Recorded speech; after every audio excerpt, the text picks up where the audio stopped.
महाराज जी, मेरी जिंदगी में एक ही परेशानी है। शरीर के संबंधी की बातें सुनकर मेरे मन में जलन पैदा होती है, जिस कारण मैं राधा नाम की जगह उस इंसान के बारे में सोचकर अपना समय व्यर्थ कर देते हूँ। कृपया महाराज जी मेरा मार्गदर्शन करें। राग और द्वेष ये दो ही बहुत बड़े बंधन है। व्यक्ति वस्तु स्थान की अनुकूलता में राग और प्रतिकूलता में द्वेष होता है। चाहे वस्तु हो, चाहे व्यक्ति हो, चाहे स्थान हो, पदार्थ हो, जो हमारे अनुकूल होता है उसमें राग हो जाता है, और जो प्रतिकूल होता है द्वेष होता है। और राग द्वेष में फंसने वाला आवागमन चक्र में ही फंसा रहता है। हमें चाहिए कि जिनके प्रति हमारा द्वेष होता है उनमें हम भगवत बुद्धि करें। भगवत बुद्धि के बिना इस द्वेष को मिटाया नहीं जा सकता। जो हमारे प्रति प्रतिकूल व्यवहार करे उसके प्रति भी हम यदि अनुकूल व्यवहार करते हुए भगवत भाव रखें तो हमारा हृदय भगवान की प्राप्ति के योग्य हो जाता है, आनंद की प्राप्ति के योग्य हो जाता है। नहीं तो फिर चिंतन तो उसी का होता है, राग और द्वेष का।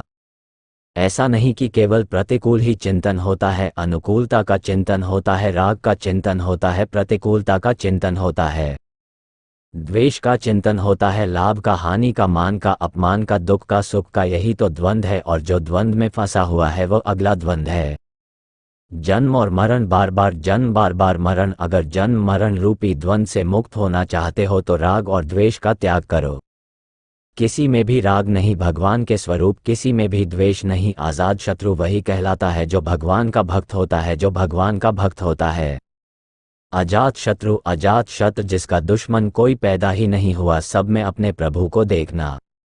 उमा संत कही बड़ाई मंद करत, जो करे भलाई संत हृदय वही है, जो बुरा करने वाले पर भी मंगल भावना करे।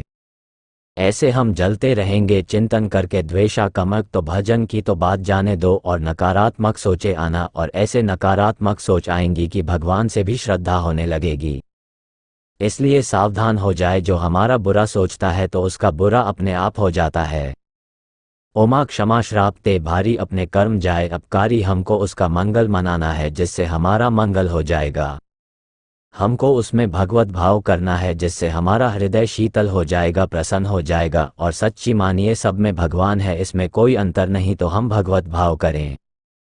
अगर भगवत भाव से चिंतन करने लगे ये आदमी ऐसा, अरे इसमें भी प्रभु है, ये ऐसा तो इसमें भी प्रभु है, क्योंकि ज़्यादातर संबंधी ही होते हैं आसपास और उन्हीं के प्रतिकूल आचरण होते हैं। उनमें अगर हम भगवत भाव कर ले तो जगत में तो भगवत भाव कर ही लेंगे। अगर अपने संबंधियों में भगवत भाव नहीं कर पाए तो हमें लगता है चाहे मंदिर जाओ और चाहे वृंदावन आओ वो लाभ तो नहीं मिलेगा जो आपको सब में भगवान देखने पर लाभ मिलेगा। क्योंकि राग द्वेष ना रहा तो यहाँ भी आपको दोष दर्शन होगा, वृंदावन में भी सब जगह निर्दोष स्थिति थोड़ी तुम देख पाओगे। कहीं ना कहीं दोष दर्शन करोगे फिर और अपराध बन जाएगा, और शांत हो जाओगे तो नाम जप करो, सब में भगवत भावना करो। जब चिंतन हमारा द्वेष आत्मक होने लगे तो सोचो, हे भगवान करुणा करो, मुझे सामर्थ्य दो, आप इस शरीरधारी के अंदर हो, बस मुझे यही दिखा दो, यही भावना पुष्ट कर दो। ये बाहरी क्रियाएं देखना अज्ञान है, का तत्व को देखना ही ज्ञान। कारण सबके श्री प्रभु हैं, श्री गोविंद है, श्री हरि हैं, उसी हरि को देखो तो ये गलत चिंतन जो हो करके द्वेष भाव बनता है इसका नाश हो जाएगा, अन्यथा ये हमें परेशान कर देगा। पूरा जीवन अशांत होगा, पक्का समझिए। जो दूसरों की गलतियों को ध्यान में ला करके जलता रहता है तो पूरा संसार ऐसा है कि हमें प्रतिकूलता ही मिलती चली जाएगी।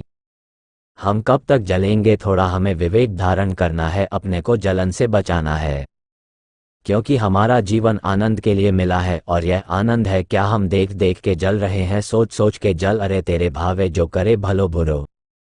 संसार नारायण तू बैठ के अपनो भवन बुहार, अपने हृदय को आनंदित करने के लिए सब में भगवत भाव करो। अध्यात्म से तो यही उत्तर है, और व्यवहार में है कि भाई जिनसे नहीं पटती अलग हो जाओ, चिंतन करके जलने की जरूरत क्या है।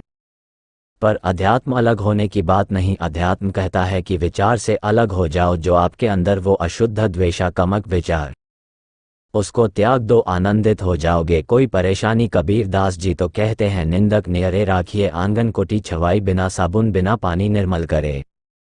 स्वभाव जो हमको निंदा करते हैं, जो हमसे द्वेष करते हैं, वह हमको और उन्नति में पहुंचाते हैं, पर यह समझ में नहीं आता है।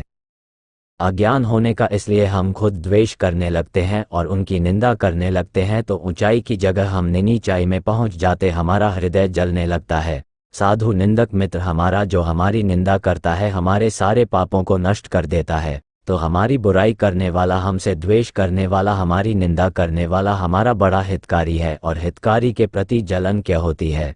अज्ञान के कारण वास्तविक सिद्धांत को समझो, आध्यात्म के तो कहीं दुख स्पर्श नहीं कर सकता।